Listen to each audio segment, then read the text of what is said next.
In the face of a rapidly increasing number of protests, top Chinese internal security specialists and many in the police community are reassessing both the causal factors as well as the strategies to deal with such challenges.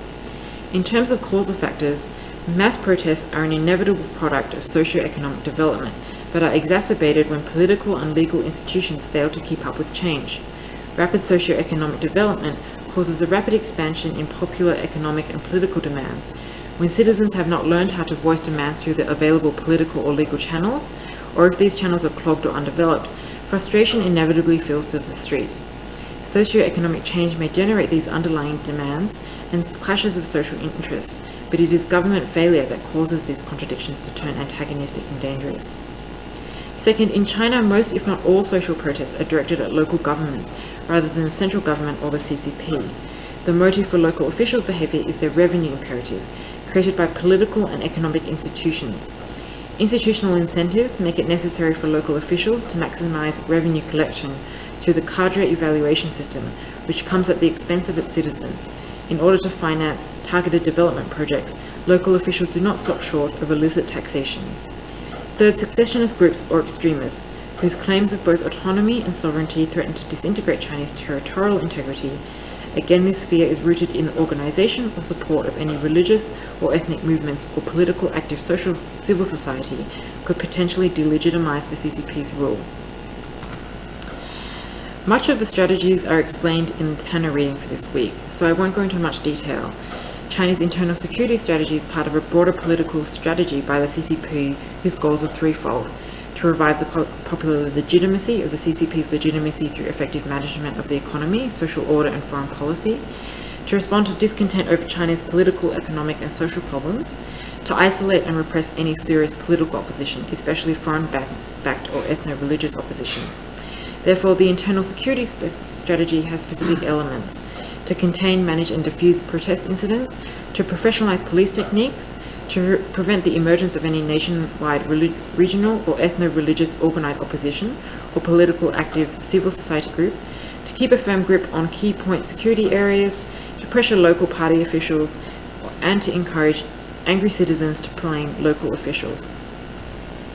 Of all the above elements, number 6 I would consider to be the most complex and has to do with the structure of governance by the CCP.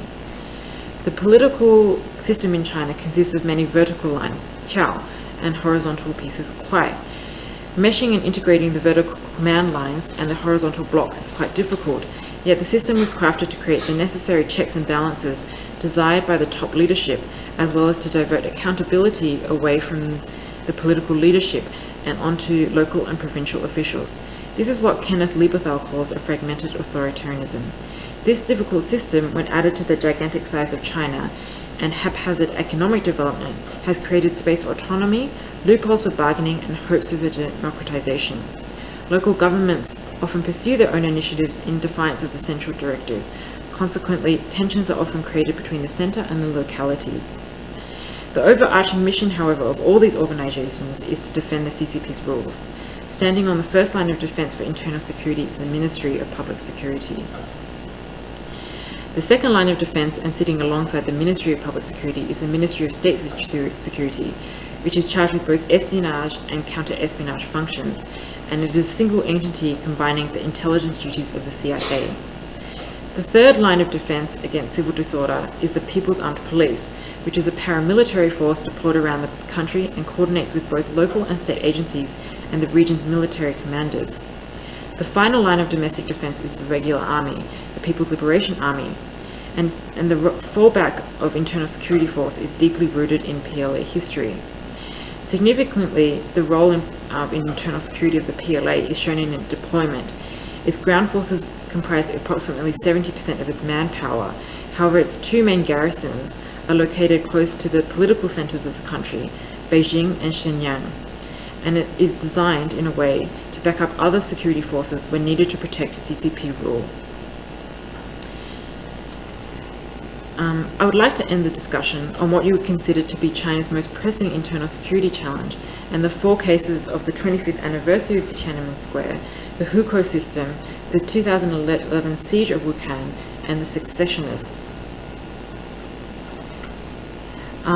one of the key questions that is relevant for this year is whether the 25th anniversary of Tian'anmen Square could be considered an internal security issue.